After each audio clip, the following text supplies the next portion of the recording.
Os olhos que comiam carne, de Humberto de Campos, voz Iba Mendes.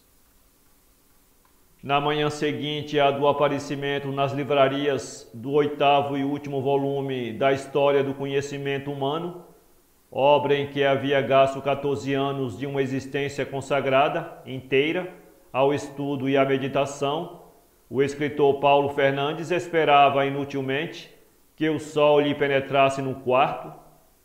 Estendido de costas, na sua cama de solteiro, os olhos voltados na direção da janela, que deixara entreaberta na véspera para a visita da claridade matutina, ele sentia que a noite se ia prolongando demais. O aposento permanecia escuro. Lá fora, entretanto, havia rumores de vida. Bondes passavam tilitando. Havia barulho de carroças num calçamento áspero. Automóveis buzinavam como se fosse dia alto, e no entanto era noite ainda. Atentou melhor e notou movimento na casa. Distinguia perfeitamente o arrastar de uma vassoura, varrendo o pátio. Imaginou que o vento tivesse fechado a janela, impedindo a entrada do dia. Ergueu então o braço e apertou o botão da lâmpada. Mas a escuridão continuou. Evidentemente o dia não lhe começava bem. Comprimiu o botão da campainha e esperou. Ao fim de alguns instantes, batem docemente a porta. Entra, Roberto. O criado empurrou a porta e entrou. Esta lâmpada está queimada, Roberto? Indagou o escritor ao escutar os passos do empregado no aposento. Não, senhor, está até acesa. Acesa? A lâmpada está acesa, Roberto? Exclamou o patrão, sentando-se repentinamente na cama. Está sim, senhor. O doutor não vê que está acesa por causa da janela que está aberta. A janela está aberta, Roberto? Gritou o homem de letras, com o terror estampado na fisionomia. Está sim, senhor, e o sol está aí no meio do quarto. Paulo Fernandes mergulhou o rosto nas mãos e quedou-se imóvel, petrificado pela verdade terrível. Estava cego. Acabava de realizar-se o que há muito prognosticavam os médicos. A notícia daquele infortúnio em breve se espalhava pela cidade, impressionando e comovendo a quem a recebia. A morte dos olhos daquele homem de 40 anos, cuja mocidade tinha sido consumida na intimidade de um gabinete de trabalho e cujos primeiros cabelos brancos haviam nascido à claridade das lâmpadas, diante das quais passara 8.000 noites estudando, enchia de pena os mais indiferentes à vida do pensamento. Era uma força criadora que desaparecia. Era uma grande máquina que parava. Era uma grande máquina que parava. Era um facho que se extinguia no meio da noite, deixando desorientados na escuridão aqueles que o haviam tomado por guia. E foi quando, de súbito, e como que providencialmente, surgiu na imprensa a informação de que o professor Platen, de Berlim, havia descoberto o processo de restituir a vista aos cegos, uma vez que a pupila se conservasse íntegra e se tratasse apenas de destruição ou defeito do nervo óptico. O eminente oculista passaria em breve pelo Rio de Janeiro, a fim de realizar uma operação desse gênero em um opulento estancieiro argentino, que se achava cego há 6 anos e não tergiversara em trocar metade da sua fortuna pela antiga luz dos seus olhos. A cegueira de Paulo Fernandes, com as suas causas e sintomas, enquadrava-se rigorosamente no processo do professor alemão, dera-se pelo seccionamento do nervo óptico, e era pelo restabelecimento deste, por meio de ligaduras artificiais com uma composição metálica de sua invenção, que o sábio de Berlim realizava o seu milagre cirúrgico. Esforços foram empregados assim para que Platen desembarcasse no Rio de Janeiro por ocasião de sua viagem a Buenos Aires. 3 meses depois efetuava-se de fato esse desembarque. Para não perder tempo, achava-se Paulo Fernandes desde a véspera no grande hospital das clínicas e encontrava-se já na sala de operações quando o famoso cirurgião entrou, rodeado de colegas brasileiros e de 2 auxiliares alemães que o acompanhavam na viagem, e apertou-lhe vivamente a mão. Paulo Fernandes não apresentava na fisionomia o menor sinal de emoção, o rosto escanhoado, o cabelo grisalho e ondulado posto para trás e os olhos abertos, olhando sem ver, olhos castanhos, ligeiramente saídos pelo hábito de vir beber a sabedoria aqui fora e com laivos escuros de sangue, como reminiscência das noites de vigília. Vestia pijama de tricoline branca, de gola caída. As mãos dos dedos magros e curtos seguravam as 2 bordas da cadeira, como se estivesse à beira de um abismo e temesse tombar na voragem. Olhos abertos, piscando, Paulo Fernandes ouvia em torno ordens em alemão, tine de ferros dentro de uma lata, jorro de água e passos pesados ou ligeiros de desconhecidos. Esses rumores eram no seu espírito causa de novas reflexões. Só agora, depois de cego, verificara a sensibilidade da audição e as suas relações com a alma através do cérebro. Os passos de um estranho são inteiramente diversos daqueles de uma pessoa a quem se conhece. Cada criatura humana pisa de um modo.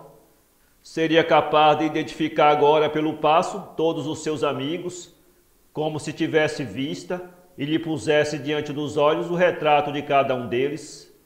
E imaginava como seria curioso organizar para os cegos um álbum auditivo, como os de datiloscopia, quando um dos médicos lhe tocou no ombro, dizendo-lhe amavelmente: "Está tudo pronto, vamos para a mesa. Dentro de 8 dias estará tudo bom."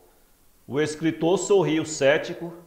Lido nos filósofos, esperava indiferente a cura ou a permanência na treva, não descobrindo nenhuma originalidade no seu castigo e nenhum mérito na sua resignação. Compreendia a inocuidade da esperança e a inutilidade da queixa. Levantou-se assim tateando e pela mão do médico subiu na mesa de ferro branco, deitou-se ao longo, deixou que lhe pusesse a máscara para o clorofórmio. Sentiu que ia ficando leve, aéreo, imponderável, e nada mais soube nem viu. O processo Platen era constituído por uma aplicação da lei de Röntgen, de que resultou o raio-x, e que punha em contato por meio delicadíssimos fios de hêmera, liga metálica recentemente descoberta, o nervo seccionado. Completava uma espécie de parafina adaptada ao globo ocular, a qual, posta em contato direto com a luz, restabelecia integralmente a função desse órgão. Cientificamente era mais um mistério do que um fato.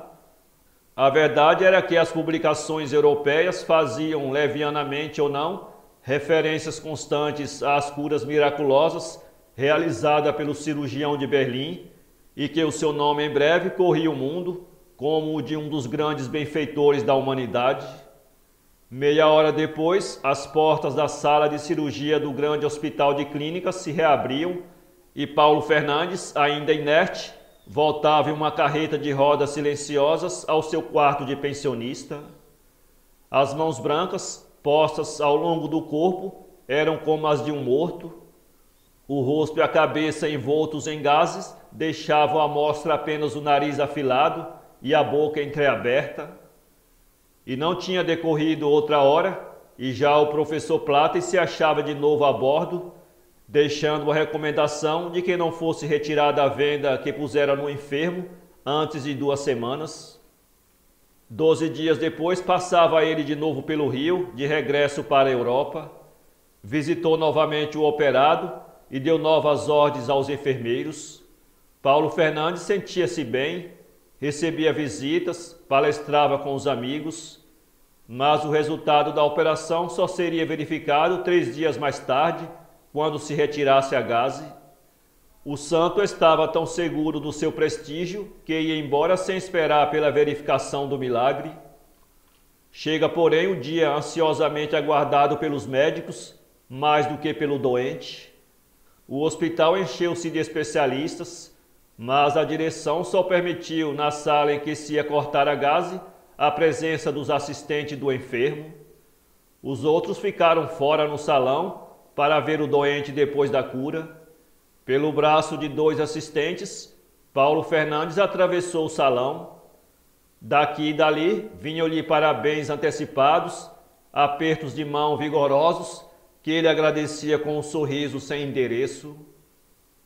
Até que a porta se fechou e o doente, sentado em uma cadeira, escutou o estalido da tesoura, cortando a gaze que lhe envolvia o rosto.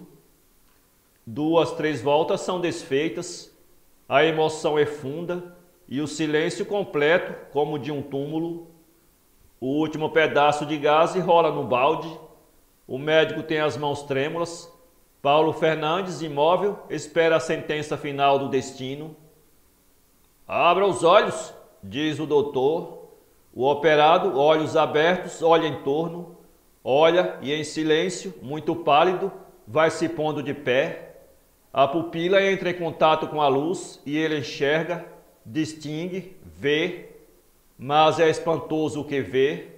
Vê em redor criaturas humanas, mas essas criaturas não têm vestimentas, não têm carne, são esqueletos apenas, são ossos que se movem, tíbias que andam, caveiras que abrem e fecham as mandíbulas.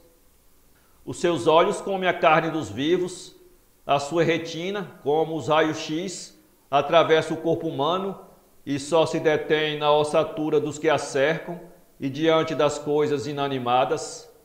O médico à sua frente é um esqueleto que tem uma tesoura na mão. Outros esqueletos andam, giram, afastam-se, aproximam-se como um bailado macabro. De pé, os olhos escancarados, a boca aberta e muda, os braços levantados numa atitude de pavor e de pasmo, Paulo Fernandes corre na direção da porta, que adivinha mais do que vê, e abre-a. E o que enxerga na multidão de médicos e de amigos que o aguardam lá fora é um turbilhão de espectros, de esqueletos que marcham e agitam os dentes, como se tivesse aberto um ossuário cujos mortos quisessem sair. Solta um grito e recua, recua lento, de costa, o espanto estampado na face.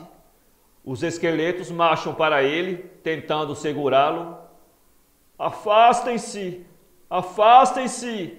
Intima no urro, que faz estremecer a sala toda, e metendo as unhas no rosto, afunda-as nas órbitas e arranca num movimento de desespero os 2 glóbulos ensanguentados e tomba escabujando no solo, esmagando nas mãos aqueles olhos que comiam carne e que, devorando macabramente a carne aos vivos, transformavam a vida humana em torno em um sinistro baile de esqueletos.